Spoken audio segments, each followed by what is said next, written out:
Testing. Hi guys, welcome and welcome back. So today I'm going to be making some progress on my coloured pencil drawing here. I've been doing this for quite a few months and I've finished sort of the heads and the main area of it, and I was so proud. Once I'd finished that part, because I was so proud, I reached a level where I'd never been in my art before. And as humans, we have our natural survival instincts, just like animals do, in a way that we're wired. When something is new or unfamiliar, our nervous system gets turned on because it needs to know whether we are safe in this environment. And so even if it is something that's good for us or something that's amazing, this sort of happens so that we can then recalibrate, and we need to assess the situation and make our bodies feel calm and make our bodies feel safe and say, this is what I choose to do. This is safe. I am safe and I am loved. I know this might seem very deep, but these are the things that I think we need to become aware of so that we can progress and so that we can grow and evolve as humans. And in our skill levels and what we want to do, we need to overcome ourselves sometimes, because if we don't, then we can get trapped in a circle of doing something and then leaving it and then not knowing why. Why are you scared to pick up a pencil? Why are you so scared to make another step? Why are you so scared to evolve and grow your skill level? Because it's the unknown. It's okay to carry on, and then we can push past into a new level, a new creative mode. We can learn to gradually over time turn off that survival mode and go into a creative mode where we get to decide, we get to choose, because that's the part of our consciousness that we are evolving and not the survival instinct. We're not nurturing that, we're nurturing the creative side of us. And then we can learn to create in better ways, and then we can use this in every single area of our lives as well. It's not just art. Once we become aware of this and aware that we are the catalyst for miracles, then we can learn to create anything and do anything in this life. We have to evolve it and we have to grow it, we have to nurture it. And this is how we evolve in these skills, by doing this continuously again and again and again. But even still now, I feel myself procrastinating before I'm going to start. I need everything to be prepared, I need everything to be right around me, my energy to be all clean, fresh, and I need to be ready to sit down and draw or paint. I don't think this is a bad thing. I think this is a good thing to an extent, but when you start to notice yourself eating into your time that you have set out to make art and create art, then you can become aware of that and say, okay, I'm losing time now. Does this really need to be done? Do whatever you need to do, and then become aware. So I'm so grateful that you are here with me on this journey, and I hope you enjoy seeing what we create today and hopefully finish off this portrait.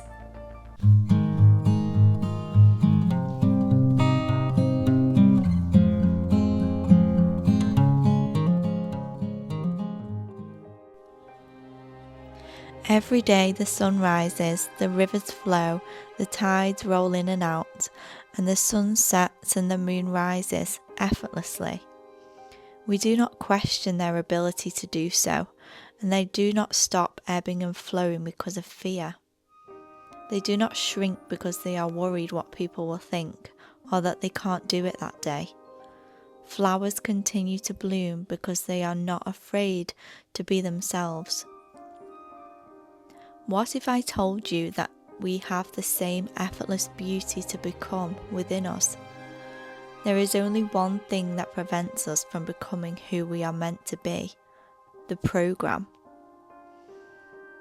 A lot of times when we are making art, we put so much pressure on ourselves to make something perfect every time, for it always to be beautiful and a finished piece. This is a part of your mind that is a perfectionist, because we were taught that being perfect gets us love, and that the only way to get love and attention is to be perfect. But the truth is, what is perfect, and who decides whether it is or not, whether it's good or bad? A human ability to judge something usually comes from their own reflection of things and their ability to see, not how things really are, unless that person holds an extreme amount of presence in themselves. When you make art, like anything that you do in life, cooking, making music, even cleaning, it's not about the end result. That is very short-lived. It's about the process and how it makes you feel in the moment. Your ability to be truly present. Isn't that why we do anything in life? To truly find the present moment and to be happy and at peace in it. That is what art gives to me. What I have came to realise is that the most joy comes from being present. The ability to push past your most limiting beliefs and to see yourself overcoming them time and time again.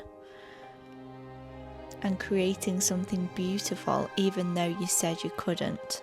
You couldn't do it, it was too hard. And that feeling is priceless. It's something that no one can take away from you and that you can never forget.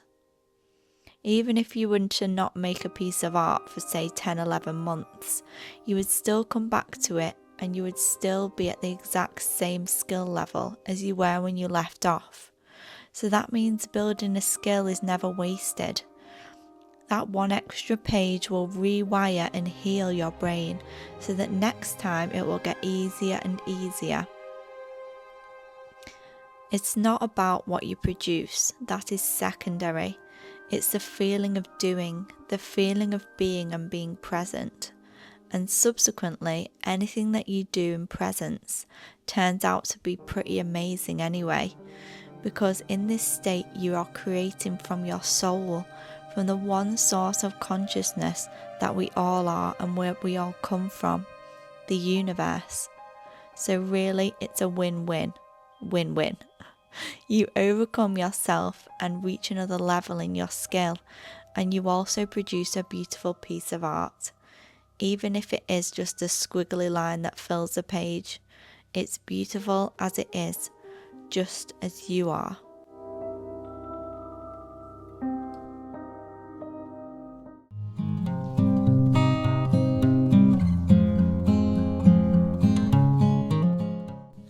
I just wanted to also say, because we can get stuck in a rut when we are creating, I can forget to eat or think, oh, I'll just eat in a minute or I'll eat later, and just also avoid eating just to stay in the process. But I think it is important, as we were talking about before, making our bodies feel calm, to just take a break, because if we push ourselves too much, then we begin to associate art with being hard, when it doesn't have to be hard. It's only when we push ourselves too much, when we begin to neglect ourselves because we are so focused on being in the moment, or even just so focused on getting something finished. When we're in a rush or we are only doing it to get it finished, this is when the present moment starts to feel hard. And so if we associate art with being hard, then it's not going to be likely that we're going to want to come back and do it again and again and again. So we need to make it a positive experience for ourselves. So to do this, I like to just have a little treat, have a break, go and get myself something to eat, have a drink of water, just have a break. Go outside, get some fresh air, do some yoga. All of these things just help you to nourish your body and nourish yourself, so that you have then more energy and more focus as well to go back to it with a fresh mindset, fresh energy, and then you start to associate it then with feeling good, because when you are feeling good creating art, your body's going to remember that, and it's going to feel safe, and it's going to want to do that and want to go down that avenue of creating art, because it will associate art with feeling good. So that's what we need to program almost into ourselves, and we need to take the actions to look after our bodies and look after our mindsets as well when we're creating art, because this is so important and fundamental to how we're going to then associate making art. So yes, we're going to go for a little walk now, an autumnal walk. So yeah, let's go.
Morning guys. So today we're going to finish off. I've only got the hand left to do, but first we're going to go for a walk. Let's go.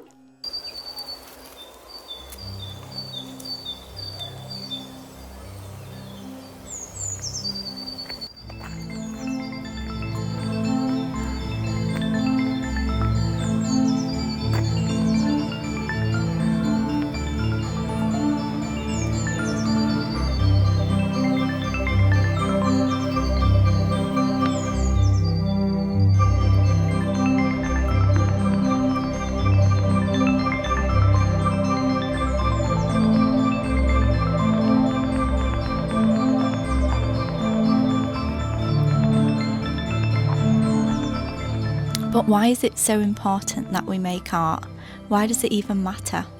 So everything that we see, smell, taste, touch evokes different feelings within ourselves, and we can transfer that energy to others. Humans have a sixth sense that is never talked about, and this is the ability to read energy. When someone sees a piece of artwork that an artist have taken days, weeks, months, even years to create, it isn't just about what the piece looks like, it's the power, the energy that it holds. The time that has gone into building the skill, the patience, the perseverance, the ability to show up time and time and time again, all of this energy has been condensed into physical form on a piece of paper, canvas, a wall, whatever it may be. Because this energy, this vibration can be felt by others, what the viewer is seeing is not just a paint on a surface. You are seeing and feeling the artist's heart and soul shine through into the physical. This is why only certain people who are connected to their hearts and have a certain amount of presence in themselves understand and appreciate art, because it awakens in them the beauty and the ability that they also have inside of them.